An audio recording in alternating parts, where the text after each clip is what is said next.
అందరికీ నమస్కారం అండి. ఈరోజు మనం ద్వివేదుల సోమనాథ శాస్త్రి గారు రచించిన పుత్రోత్సాహం అనే ఓ చక్కటి కథను విందాం. ఇక కథలోకి వెళ్దాం. జగన్నాథం గారు మంచి కవి పండితుడు. ఎన్నో ప్రసిద్ధమైన కళాశాలల్లో ఉపాధ్యాయునిగా, ప్రధాన ఉపాధ్యాయునిగా పనిచేసి తన వలన ఆ కళాశాలకే ఎంతో గౌరవాన్ని తెచ్చిపెట్టి ఎంతో మంది శిష్యులను తయారు చేశారు. అందులో చాలా మంది పెద్ద పెద్ద పదవుల్లో దేశ విదేశాల్లో ఉన్నారు. వాళ్లందరూ ఎంతో గర్వంగా జగన్నాథం గారి శిష్యులం అని చెప్పుకుంటూ ఉంటారు. జగన్నాథం గారు రిటైర్ అయి 5 ఏళ్లయింది. కొడుకు కూతురు కూడా అమెరికాలోనే ఉంటున్నారు. భార్యాభర్తలిద్దరూ చీకు చింత లేకుండా గడిపేస్తున్నారు. అతనికి సమయం గడవదన్న సమస్య లేనేలేదు. ఎందువలనంటే ఎంతో మంది విద్యార్థులు, కవులు, రచయితలు ఇతని అమూల్యమైన సలహాల కోసం వస్తూనే ఉంటారు. ఎప్పుడూ ఏదో ఒక గ్రంథమో వ్యాసమో రాస్తూనే ఉంటారు. సాహితీ సభల్లోనూ సమావేశాల్లోనూ పాల్గొంటూనే ఉంటారు. అందువల్ల అతనికి ఆ బాధ లేదు. అతని భార్య జగదాంబ కూడా ఏ ఇబ్బంది లేకుండా చూసుకుంటోంది. బయట ఎంత పేరు ప్రఖ్యాతులున్నా ఇంట్లో మాత్రం ఇతని సాహిత్య వ్యాసంగం ఎవరికీ నచ్చేది కాదు. సరికదా? ఎప్పుడూ విమర్శిస్తూనే ఉండేవారు. ఎందుకని ఈ పుస్తకాలు? రాయడమే గాని చదివేవారెవరు? వాటిని అచ్చువేసి సంపాదించిన డబ్బంతా వృధా చేయడం తప్పితే ఎవరైనా కొనాలనా ఏమన్నానా? ఇలా చెయ్యబట్టే రిటైర్ అయ్యాక కూడా ఒక సొంత కొంపంటూ లేకుండా పోయింది అని పిల్లలు, ఆఖరికి భార్య కూడా ఈసడిస్తూనే ఉంటారు. ఎవరు ఏమనుకున్నా జగన్నాథం గారు తన ప్రవృత్తిని మానుకోలేదు. అందులో అతనికి తృప్తి, ఆనందం ఉంది. దానికి తగ్గ ప్రతిఫలం ధనమూలంగా లేకపోతేనే కీర్తి ప్రతిష్టలు వచ్చాయి.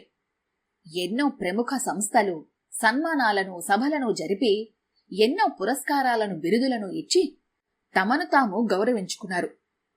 తను ఎంత కష్టపడి, ఎంత ఖర్చు పెట్టి పెద్ద చదువులు చదివించకపోతే ఈరోజు పిల్లలిద్దరూ విదేశాల్లో ఉద్యోగాలు చేస్తూ స్థిరపడే స్థాయికొచ్చారు. కాని ఈ సంగతి వాళ్లు ఏనాడు ఆలోచించరు. ఎంతసేపు ఆస్తి కూడబెట్టి తమకు ఉంచలేదని నర్మగర్భంగా అంటూనే ఉంటారు. కొంతకాలం క్రితం వరకు మా తాతగారు ఇంత గొప్పవారు, అంత గొప్పవారు అని చెప్పుకుంటూ వారి అడుగుజాడల్లో నడుస్తూ వచ్చేవారు. మరికొన్నాళ్లకి తండ్రుల గొప్పదనాన్ని చెప్పుకుంటూ వారి ఆదర్శంలోనే నడిచేవారు. కాని ఈ తరం వాళ్లు దానికి పూర్తి వ్యతిరేకంగా నడుస్తూ తల్లిదండ్రులను విమర్శిస్తూనే ఉన్నారు. ఇదంతా రోజుల మహత్యం, తరాల అంతరం. ఎవర్నని ఏం ప్రయోజనం? చాలా కాలం తర్వాత కొడుకు, కోడలు, పిల్లలు అమెరికా నుంచి వస్తున్నారంటే జగన్నాథం గారు, జగదాంబ ఇద్దరూ చాలా సంబరపడ్డారు. ఎంత వేగిరం చూద్దామా అని ఎదురు చూశారు. మన వంటకాలు అక్కడ వాళ్లకు దొరకవని వాళ్లకిష్టమైన వాటిని ముందు నుంచే చేయటం ప్రారంభించింది. జగదాంబ చెకోడీలు, జంతికలు, మినప సున్నుండలు, చెక్కిలాలు ఇలా ఎన్నో చేసించింది. ఆ రోజొచ్చింది. ఇద్దరూ ఓపిక తెచ్చుకుని ఎయిర్పోర్ట్కి 2 గంటల ముందే వెళ్లి కూర్చున్నారు. విమానం వచ్చిన గంట సేపటికి తతంగం అంతా పూర్తి చేసుకుని కొడుకు, కోడలు, మనవడు, మనవరాలు లాబీలోకి వచ్చారు. వీళ్లను చూసి చేతులూపారు. ఇద్దరి కళ్ళంట ఆనంద బాష్పాలు వచ్చి తుడుచుకున్నారు. అలా ఎదురుగుండానే కనబడుతున్నారు కాని లగేజీ తీసుకోవటం, ట్రాలీల మీద సర్దుకొని యువతలకొచ్చే వరకు ఒక అరగంట పట్టింది. ఆ అరగంట సేపు ఎదురుగా చూస్తున్నా మాట్లాడలేని పరిస్థితి. ఆతృతతో ఇద్దరు మౌనంగా ఉండిపోయారు. కడకు ఎలాగైతేనే బయటకు రాగానే అందరూ ఆప్యాయంగా కౌగిలించుకుని పలకరించుకుని ఇంటికొచ్చారు. వచ్చిన దగ్గర నుండి టైం చేంజ్ అంటూ నిద్ర నిద్ర అంటూ 2 రోజులు వరుసగా భోజనానికి మాత్రం లేస్తూ పడుకునేవారు. 2వ రోజుకి కాస్త మన లోకంలో పడ్డారు.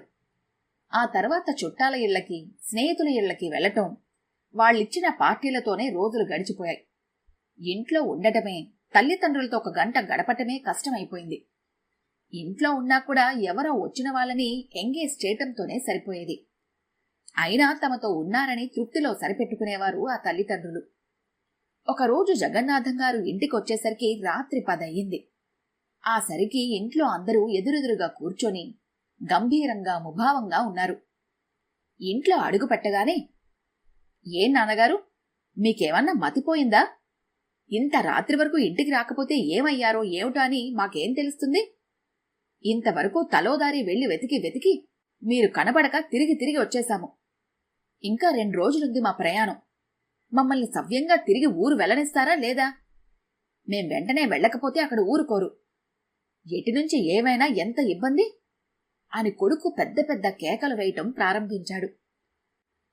రాకొచ్చిన పిల్లలు ఇంట్లో ఉన్నారు కదా, అందర్నీ ఇంత హడలు కొట్టకపోతే వేళపట్టున ఇంటికి రావద్దు. ఇంకా మీకు చెప్పేదేమిటి? మీకే ఏదో కారణం చెబుతారు. మేమంతా ఎంత గాబరా పడ్డాము అని జగదాంబ కూడా దెబ్బలాడింది. అప్పుడు ఏమన్నా వాద ప్రతివాదాలు తప్పితే మరేమీ ప్రయోజనం ఉండదని తల వంచుకుని ఊరుకున్నారు జగన్నాథంగారు. అసలు జరిగిందేమిటంటే, సాయంత్రం అలవాటు ప్రకారం అలా వాకింగ్కి వెళ్ళినప్పుడు దారిలో ఒక సాహితీ సుమతివారు ఇతని కోసమే వస్తూ కలిశారు. ఆ రోజున జరిగే సాహితీ సభకు అధ్యక్షత వహించాలని కోరారు. సమయభావం వలన ముందుగా తెలియజేయలేకపోయినందుకు క్షమాపణలు చెప్పుకొని అక్కడి నుంచి అలానే తీసుకువెళ్లిపోయారు. సభ ముగిసి ఇంటికొచ్చేటప్పుడు ఆటో మధ్యలో ఆగిపోయింది. మరో ఆటో దొరకలేదు. ఆ ఆటోనే రిపేర్ చేసి తీసుకొచ్చేసరికి ఆలస్యమైంది. ఈ విషయం ఇంట్లో చెప్పడానికి అవకాశం లేకపోయింది. చెప్పినా సమ్మతిస్తారా? సరేనని సరిపెట్టుకుంటారా? ఏమీ లేదు. అందుకనే మౌనం వహించి ఊరుకున్నారు. వాళ్ళు ఉన్నన్నాళ్లు మళ్లీ అలాంటి సభలు రాకుండా జాగ్రత్త పడ్డారు. వెళ్లే రోజున మళ్లీ ఎయిర్పోర్టుకి వెళ్లి వీడ్కోలు చెప్పొచ్చారు. వాళ్ళు ఉన్నది వారం రోజులైనా అన్నాళ్లకి వాళ్ళు వచ్చారని ఆనందించాలో, ప్రతిదానికి విమర్శిస్తూ అవమానించిన దానికి విచారించాలో తెలియలేదు జగన్నాథంగారికి. ఒక నిరాశ, నిస్పృహ, అవమాన భారం అతన్ని కలిచివేశాయి. హృదయమంతా భారమైపోయింది వాళ్ళు వచ్చి వెళ్ళాక. ఎవరితో ఏమని చెప్పుకోగలరు? అలా లోలోన కృంగిపోయారు. వారం రోజులు అలానే గడిచిపోయాయి. ఒకనాడు అకస్మాత్తుగా జగన్నాథంగారికి గుండెలో నొప్పొచ్చింది. అమ్మా అంటూ కూలబడిపోయారు. జగదాంబకేమీ పాలుపోలేదు. ఏం చేయాలో తెలియలేదు. ఆయన్ను ఆ స్థితిలో వదిలి వెళ్లలేదు. ఆయన పక్కనే ఉండి గుండె రాస్తూ సపర్యలు చేస్తూ భయపడుతూనే ఉంది. ఇంతలో పక్కింటి రామారావు గారు జగన్నాథంగారితో పనుండొచ్చి పరిస్థితి చూసి డాక్టర్ గారి దగ్గరికి పరిగెత్తారు. డాక్టర్ వచ్చి చూసేసరికి జగన్నాథంగారు మరి లేరు. అమెరికాలో ఉన్న కొడుక్కి, కూతురికి ఫోన్ మెసేజ్లు వెళ్లాయి. వాళ్లు అంత దూరం నుంచి వచ్చేసరికి అన్నీ జరిగిపోయాయి. భౌతిక రూపాన్ని కూడా చూడలేకపోయారు. మా అబ్బాయి అమెరికాలో ఉన్నాడన్న గొప్పే కాని ఏమైందిప్పుడు? సమయానికి తలకొరివి పెట్టడానికి కూడా వేరే వాళ్లే గతి అయింది. తల్లిదండ్రుల రుణం గురించి ఆలోచన లేకుండా ఎందుకో ఈ అమెరికా పరుగులు అని తమ పిల్లలను అమెరికా పంపలేని అభాగ్యులు అనుకున్నారు. అయ్యో, ఇంకా 10 రోజుల క్రిందటే లక్షలు ఖర్చు పెట్టుకుని అంత దూరం నుంచి వచ్చాము. ఈ పోయిన ప్రాణం అప్పుడే పోయుంటే ఇంత ఖర్చు, ఇంత ఇబ్బంది ఉండేది కాదు కదా అని పైకి అనలేకపోయినా లోపల అనుకున్నాడు జగన్నాథం గారి సుపుత్రుడు. అదలా ఉంచి ఇప్పుడు తల్లిని ఏం చెయ్యాలి? పాస్పోర్ట్ లేదు, వీసా లేదు అని విచారిస్తున్న సమయంలో, నా గురించి బాధపడకండిరా నాయనా, ఈ వయసులో దేశం కాని దేశంలో నేనుండలేను. నేను మీతో రాలేను. ఏదో ఉన్న ఊరు, తల్లి తోడుగా ఇక్కడ అందరూ ఉన్నారు. ఇలాగే మిగిలిన రోజులు గడిపేస్తాను. ఎప్పుడో మీ నాన్నగారులానే నేను కూడా కన్ను మూస్తాను. అతనికే లేనిది నాకు మాత్రం ఎందుకు? ఎవరో ఒకరు పుణ్యం కట్టుకుంటారులేండి. అప్పుడు వచ్చినా ఒకటే, రాకపోయినా ఒకటే అని జగదాంబ నిర్వికారంగా చెప్పేసింది.